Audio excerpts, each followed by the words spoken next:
Hello and welcome to Everton and Magic. I'm Mark. I run this channel with my twin brother Ben, and we've been mad Evertonians for over 40 years now. And throughout that time, we've seen the good times, the bad times, the horrendous results, such as yesterday.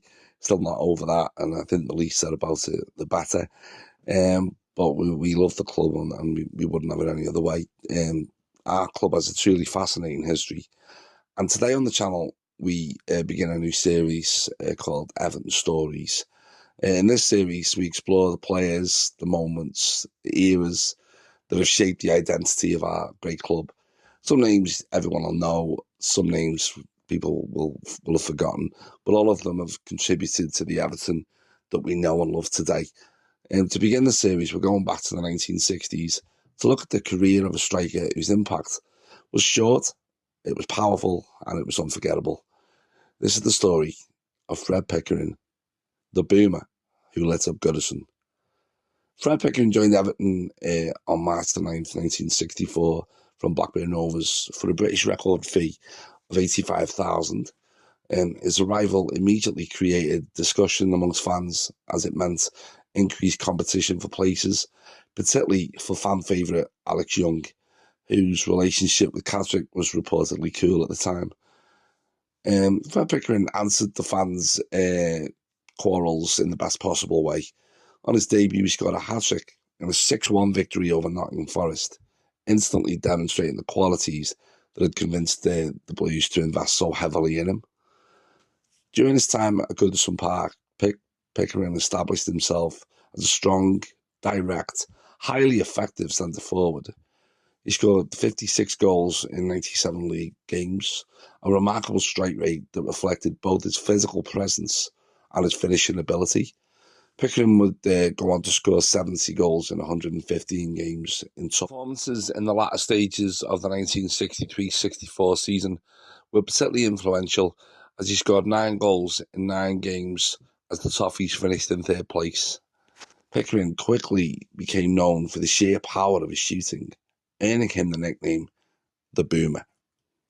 Despite early supporters' suspicions, Alex Young survived Pickering's arrival, and it was actually the other striker, the well-known Roy Vernon, who made way for Pickering. All three forwards began the 64-65 season together, but Pickering quickly emerged as the standout performer. That season, Pickering scored 27 goals in 41 appearances, confirming his status as Everton's leading striker. As I've said, he was nicknamed Boomer for his explosive shot, but Pickering was barely uncompromising centre-forward, completely indifferent in style to the lighter, more graceful Young and Vernon. Yet for all his physicality, Pickering also had impressive technical ability, a reminder of his early days at Blackburn as a fullback. Some of his finest goals came from drifting out wide, cutting inside, and unleashing powerful shots from distance.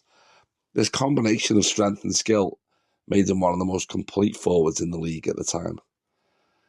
The 65-66 season appeared to be building toward a defining moment for Pickering.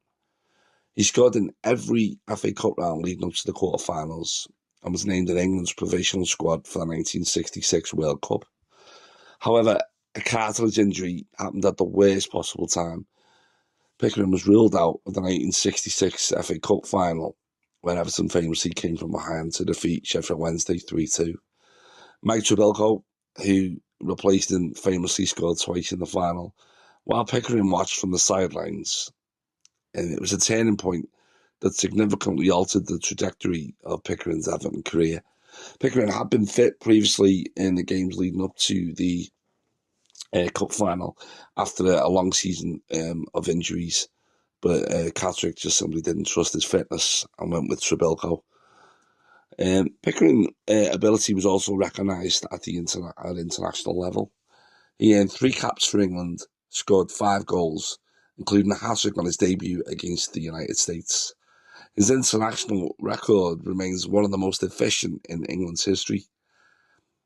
Fred Pickering left Everton in 1967, but his impact remains part of the club's story. He was powerful, strong, effective. His time at Goodison was marked by impressive goal scoring, physical dominance, and moments of genuine brilliance. Although injuries and circumstances prevented him from achieving more, his contribution to Everton during the mid-60s is still remembered and respected. So that really is, it's a short story. It's about, a striker that was remembered fondly by fans at the time and who we don't hear much about now. Fred sadly passed away in 2019, but he's much loved at Blackburn Rovers and at Everton. If you enjoyed learning, albeit briefly, about Fred Pickering, feel free to like the video, subscribe to the channel, and let us know which Everton figure you'd like us to cover next. Thanks for watching, and as always, up the toffees.